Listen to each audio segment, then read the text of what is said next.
Other folks got picked up by the trucks that he used to move the ice, and they packed the house at town meeting. And his zoning passed, and they left. And we didn't have a quorum to continue the business of the town. And so folks were like, wait a second, should the person with the biggest trucks and the biggest payroll be running the entire town?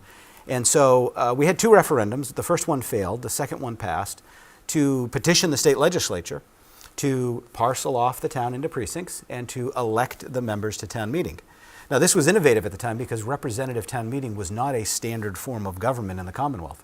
And so we have a 1935 special act to allow the town to do that, and then we convened our representative town meeting in 1936. And we have two town meetings. How does that stack up against the other towns on the Cape? Yeah, so most towns have a annual town meeting in the spring, and then depending on what they might need to do in the fall, they will call for a special town meeting. When Falmouth went to the Home Rule Charter, we put in there two annual town meetings, one in the spring and one in the fall. And the difference really is there's a series of state statutes around how to call, as the select board, how to call an annual town meeting and how many signatures you need to be able to get a warrant article on the warrant. And so we have the two annual town meetings, which are lower thresholds. And then occasionally we do embed a special because something comes up late after the warrant's closed, and we'll do a special. And then once in a while, if the budget goes sideways in the summer, we have a special town meeting to balance the budget. So, I mean, even though we have two meetings, we call them annual meetings. Some people have questioned the terminology, but that's because that's the way the charter reads. State statute reads that they have to. They are annual meetings. Yes. So there's a legal definition to be behind specific, it, they'd be rather than biannual descriptive. meetings, right? Yeah. Or semi-annual meetings. Yeah. One of the other. I'm not sure which one. And then the other thing, and then we'll get into the discussion of the articles. But I never really appreciated until I came on the select board how much work is involved in getting ready for town meeting on your part in particular, as far as talking to committees and how they want to present their articles or petitioners. And tell us a little bit about how involved that is, David, and how involved you get in that. So it really starts when the select board opens up the warrant for articles, right? Folks will start to call me and ask me, I'm thinking about doing this, whether it's a petitioner, occasionally it's a committee or a board in the town, and they'll ask a little bit about, what type of wording should we use, and I'll work with counsel, and some cases refer them to counsel, other times it's easy enough for me to just give them the advice directly. So helping craft that, then they go and they get their either signatures, or if it's a board or committee under the select board, they come to you and ask you if you would endorse it and put it on their behalf. So that's the first round. Then the second round is, as people are diving into the articles and getting ready to go to town meeting, there's a difference between a motion and an article. And so we start working with individuals to craft the appropriate motions. The motion is the call to action that a town meeting member makes on the floor of town meeting, or the finance chair or the select board chair. And it doesn't necessarily have to be the same as what's printed in the article, but it has to be within the scope of the article. So we have a thing called the four corners. And we make sure that if we have an article that says that we're going to buy a fire truck for a certain amount of money, and we come to town meeting, we might find out that there's a different fire truck, or it's a different amount of money that we originally thought it might be. So we have some leeway in there, but when we get to the town meeting, if somebody decides, I'll give you a true case. You buy a fire truck and it doesn't fit in one of your fire stations. Not that that's ever happened. I know where he's going with that. We can, at that town meeting, take a motion to rebuild the fire station, to add on to the fire station, right? That's beyond the scope. We told the voters we're coming to talk about buying a truck, and it might be a different type of truck, but a truck, not a building, right? Not a multi-million-dollar building. And so that would have to come up at a future town meeting. So a lot of the work goes there. And then, as you all know from the meetings that we've had, we do the briefing. The town manager coordinates with folks at town hall, the town clerk's office, the council, and the finance committee, and we get together to really go through article by article before town meeting, figure out, did anything change, what are we hearing from the precinct meetings? So it gives us an idea. Maybe some petitioners have some questions, and then I can call them and say, hey, there's an issue here. Let me see if I can help you, so you can be prepared at town meeting. and then it's time And to even roll. the concept of precinct meetings is somewhat unusual. And how did that happen in Falmouth? Yeah. That whole, process of precinct meetings. I understand that was a change some years ago. Yeah, so the precinct meetings do not exist anywhere in the town bylaws or the charter. There's no formal precinct organization. But we used to have, years ago at the Morse Pond School, we used to have a joint precinct meeting. And precincts could go and get classrooms if they wanted beforehand, and then they would come together and they would be sort of a review of the warrant. It wasn't working really well, and it was becoming more of people would come and want to start debating the articles, like a pre-town meeting, right? And so the League of Women Voters, Mike Palmer, when he was early in his career as the town clerk, myself, I believe it was Carrie Murphy, was on the select board at the time. We had a couple of meetings at town hall and talked about how could we maybe better prepare town meeting members for town meeting. And we said, well, let's try this. Let's call all of the town meeting members together and ask them to elect a captain, a vice captain, and a secretary, and pick a date within 2 weeks of town meeting, or right before town meeting, but after everyone has the warrant booklet in hand with the recommendations, and see if they'll schedule meetings within their precincts, in their portions of town. We had a model up in Precinct 5 in North Falmouth, the 5-6. They were meeting jointly, and they just always met because they have an association, a village association, and that sort of called the town meeting members together before town meeting. So that was kind of like a model for us.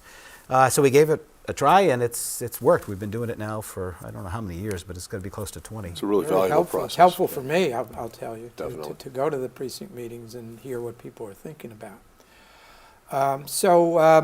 And historically, the spring meeting in April deals with the budget from an operating budget point of view, and the November fall meeting, or soon to be October fall meeting, deals more on the capital side, and sometimes the lines blur a little bit with respect to operating and capital, but we were able to approve, and Mike, wonderful job on presenting the budget. Very little discussion about it. Your presentation was spot on. You want to talk a little bit about the budget? I'd love to. So it was, this budget year was probably, of the three that I've done, this was probably the most challenging.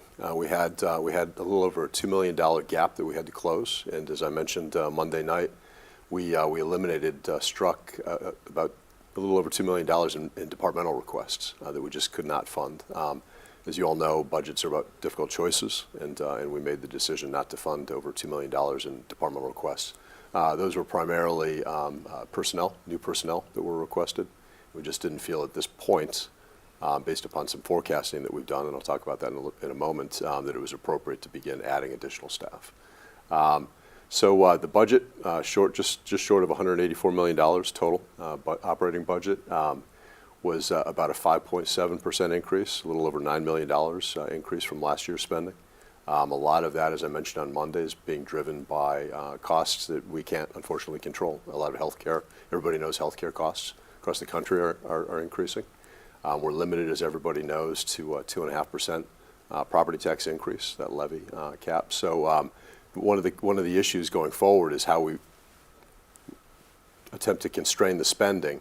As I mentioned Monday night, it's not sustainable to spend at a 5.5 to 5.7% increase each year, Without being capped increasing at your that revenues 2.5% by revenue. a similar amount. So and that is not rocket science math. So we Yeah. have to figure out a way to become a little bit more sharpen our pencils and become focused on how we either reduce cost, the expense side of the equation, or look to increase revenues in some other way through either fees or some other way. But This budget was balanced. it was balanced, and in some important additions, and I mentioned this, and again, we've tried to, in the 3 years I've been here, tie both the operating budget, which we discussed this town meeting, and the capital budget to the Select Board strategic plan. So it always does have a strategic focus. And as I mentioned Monday, the positions that were added were public safety, a couple of them, and communications.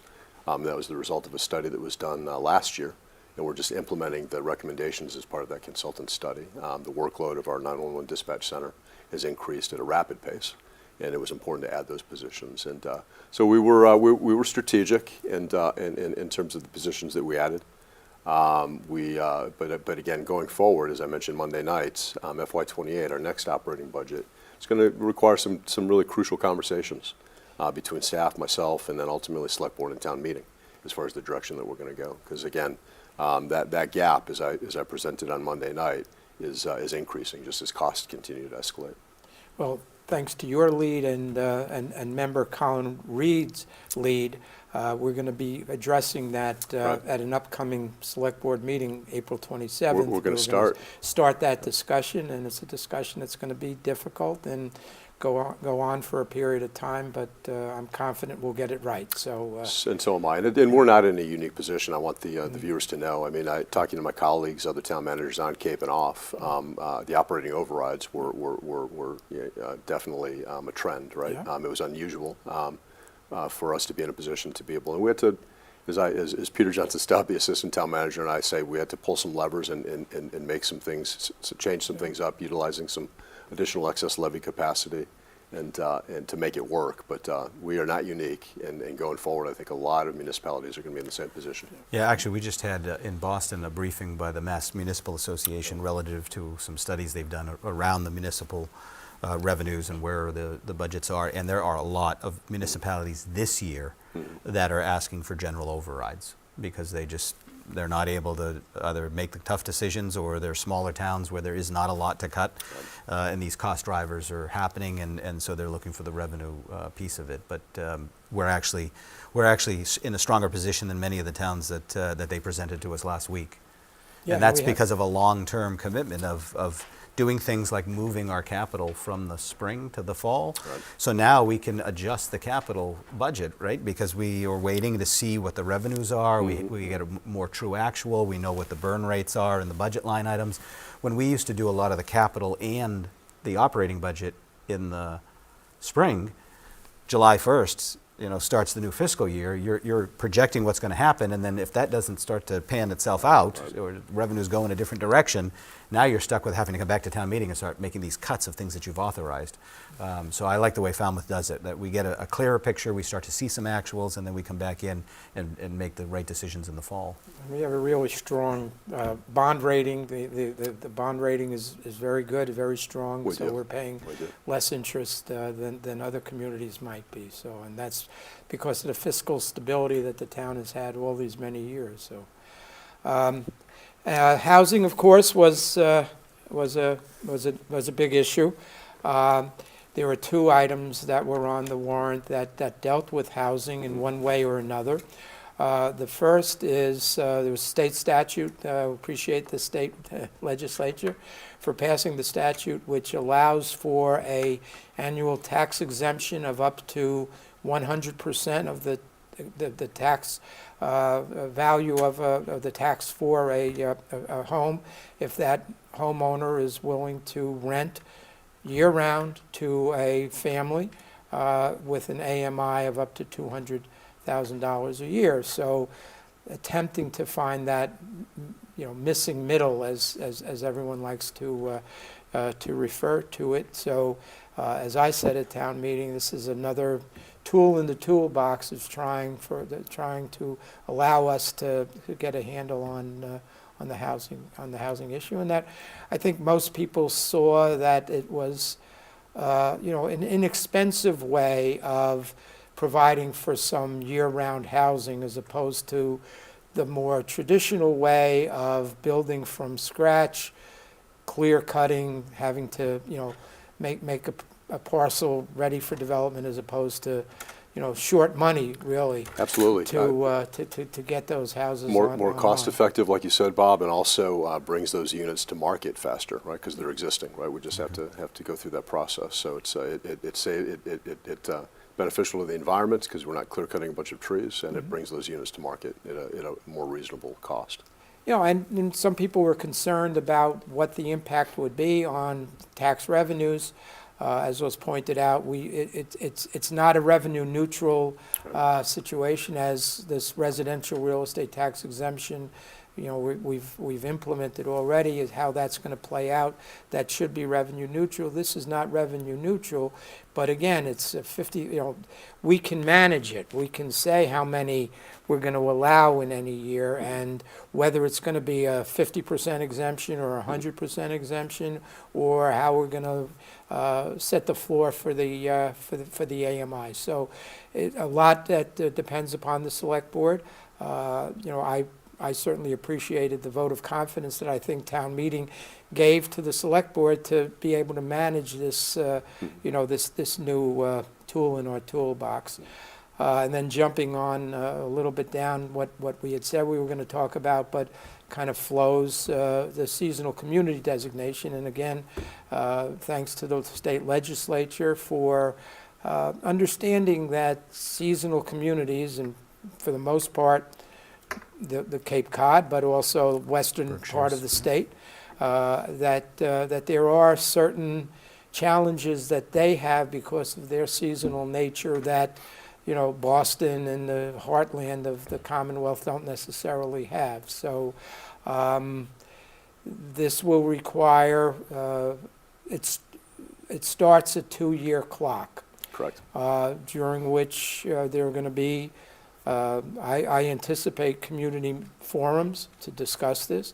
The planning board will be discussing it because they're the entity charged with changing the zoning, and there are changes that are required if we're going to reap the benefits of the seasonal community designation. So, but at least the discussion has been started. There was some concern that let's wait before we start that discussion, but I think town meeting was pretty overwhelmingly in support of let's get it started, let's see where it goes, and we'll take it from there. It's possible that the zoning changes won't be palatable to the community, in which event we won't be able to get the benefits. But this opens the door and allows those discussions and the dialogue to occur. So that's the key, because these all have to come back to town meeting to be approved. And then ultimately to town meeting. Yeah, exactly. so this was the opportunity to start that conversation, start the clock officially, and then as we go through the process, each of those zoning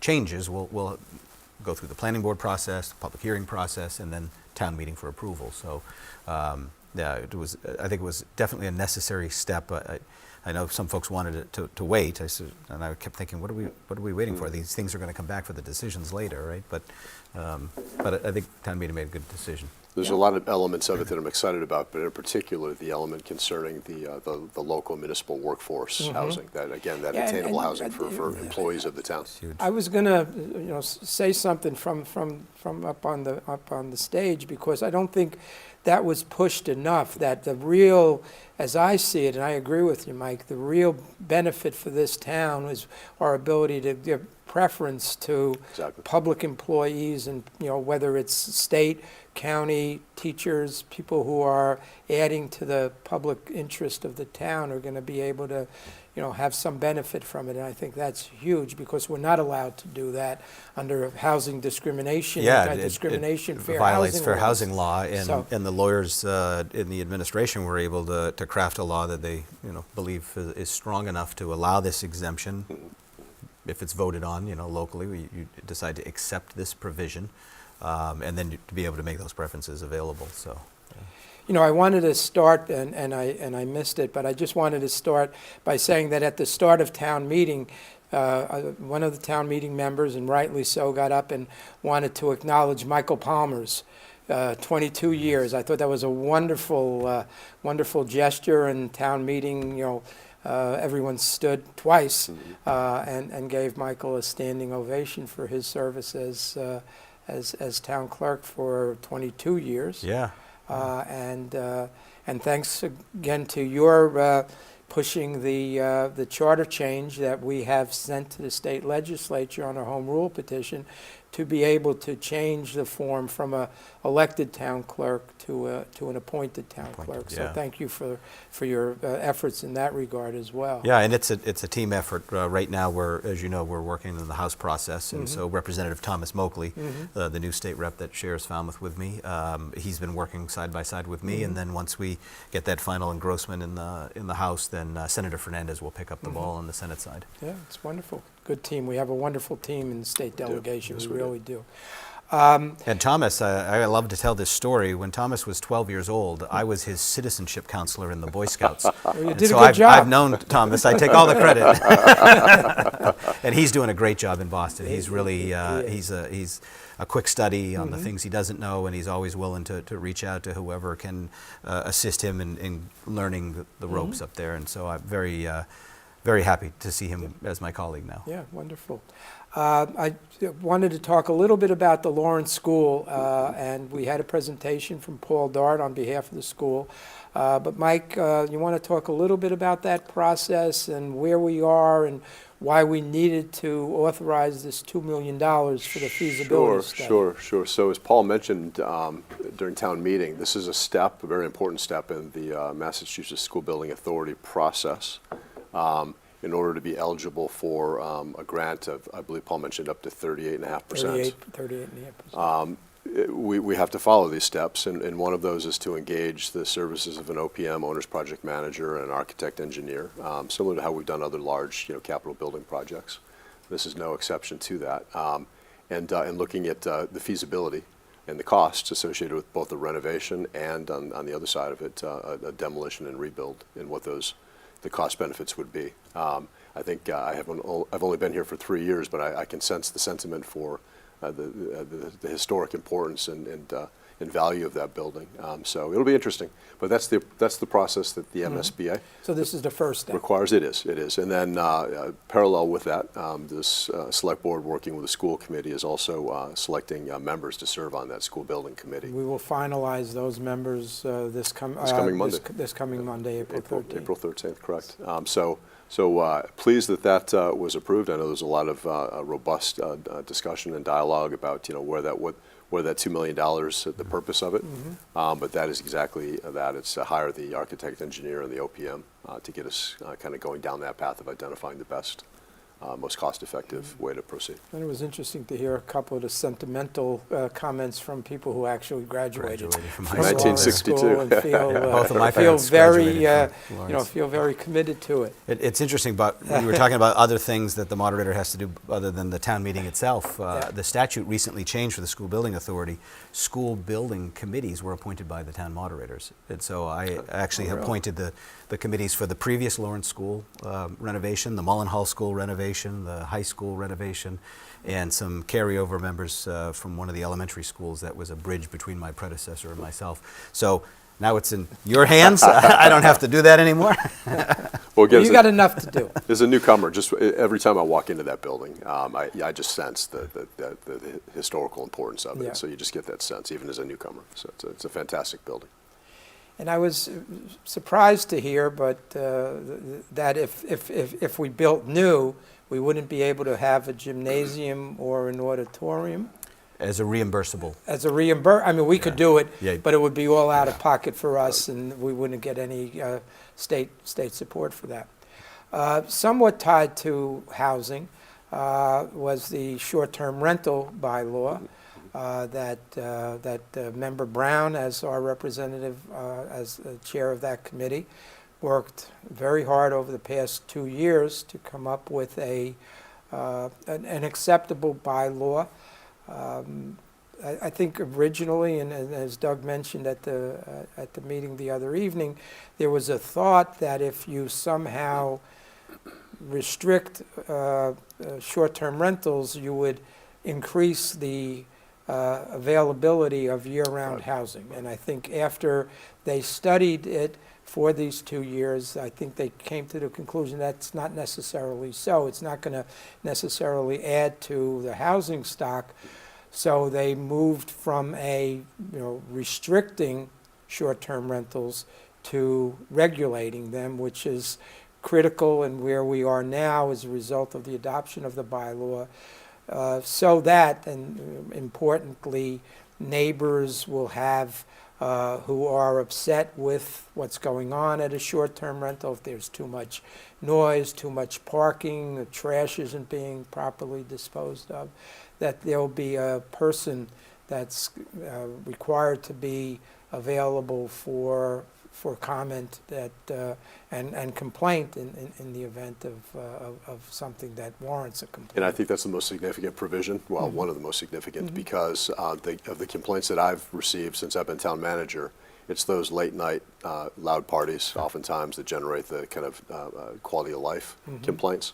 The police department will come out and not have a responsible person, right, tied to that property to contact. So having that posted and available for the police officer at the moment, hopefully will address a lot of that before it gets out of control. And the town receives a significant amount of revenue from short-term rentals, and I certainly wouldn't want to see that revenue stream impacted. If anything, I think it might increase as a result of the requirements for registering and so forth. And tourism-based economy. I mean, they're so hugely important for us having that resource in short-term rentals because we don't have, in my opinion, a lot of hotel space. So having that, I think, in a large way supports our tourism-based economy.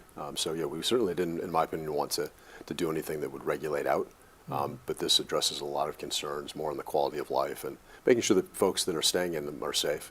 They have operational smoke detectors and whatnot, and all of the equipment is adequate. So, and I compliment the committee because they went in with thinking they were going to be going one way, and because of the empirical data and anecdotal and just speaking to people, they saw the benefit of going in a completely different way, but still a way that's of great benefit to the town. So They followed the facts. yeah, they did.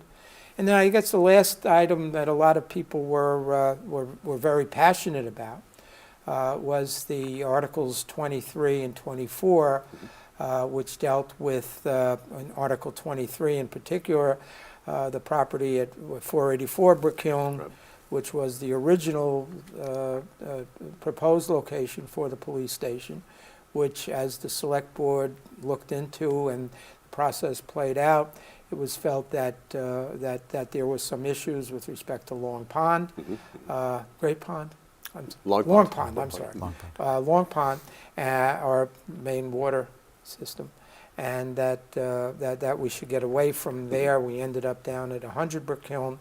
But there was still concern about, is it definite that property, that parcel, was going to be put over to conservation and never developed, and town overwhelmingly approved that, and then removes any doubt that parcel. Removed any doubt, and then, Vicki Lowell and the 300 committee were behind a even more expansive petitioner's article to throw in the mix for no development, a number of other parcels as well, and that went forward pretty.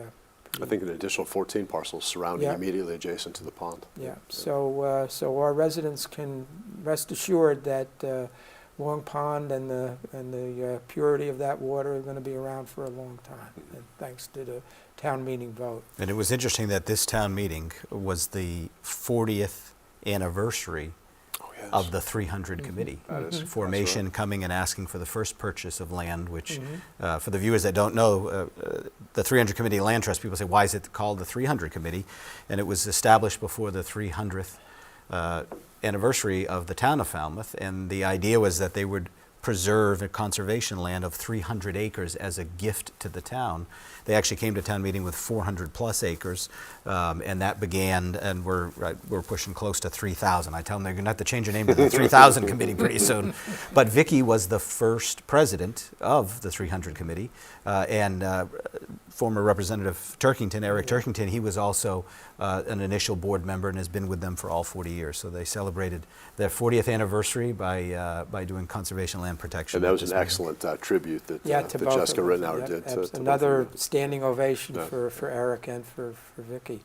We have just a couple of minutes, but I just would like people to know about the stormwater discharge article that we had on. Sure. And there were a number of particular residents that have had issues in the past, but why don't you tell the residents a little bit about the need for that change, absolutely, so that Public Works can do what they need to do. Yeah, absolutely. So as the DPW director mentioned the other night, It's a huge issue for us when there's water being discharged into the roadways. Peter McConaughey, the DPW director, talked about two issues primarily. One is in the winter months when it freezes over and the hazards that creates, the detrimental impact that has on our road surfaces with the asphalt popping and cracking and having to be repaired. But I think more importantly, and I think he highlighted this, we have a pretty onerous stormwater management plan that we have to monitor and make sure that we're protecting our resources, the ponds, freshwater ponds in particular, from stormwater runoff. So one of the issues that I'm concerned about is these discharges from basements and whatnot, contaminants that may be in those waters. I think the big message, Bob, I'd like to relay, and Peter did a great job at this. This is a tool. Currently, or prior to Article 20, DPW had no enforcement capability. This is just a tool. As Peter mentioned, DPW's practice has always been to work with the property owner and do everything that we can to address the root cause. But when we have to, this will give us that enforcement capability that they've been lacking in the past. And he made it pretty clear that they don't want to use this as a hammer. Correct. They want to work with people to be able to get to it. But in those instances where there's just blatant disregard for not pumping out, and people are pumping out pools, and Exactly. and taking some pumps that to go out into the street, causing ice in the winter and just damage to the blacktop and the macadam, on a regular basis with too much flooding. So we're kind of at the end. This has been a great discussion. David, thank you for coming, and hopefully we can make this a biannual situation where you come and help us understand the intricacies of town meeting. No one sure. better at it than you. So thanks for being here. I always love the Thank stories you. too. Thank you for Yeah. sharing those. And thank you all. And again, thanks to FCTV for giving us the opportunity to be here this evening. And stay tuned. We'll be here again in another possibly week. I don't know. We'll do one next Thursday as well. So thanks very much. Have a good evening, and thank you. Thank you, everyone. Stay safe. Okay.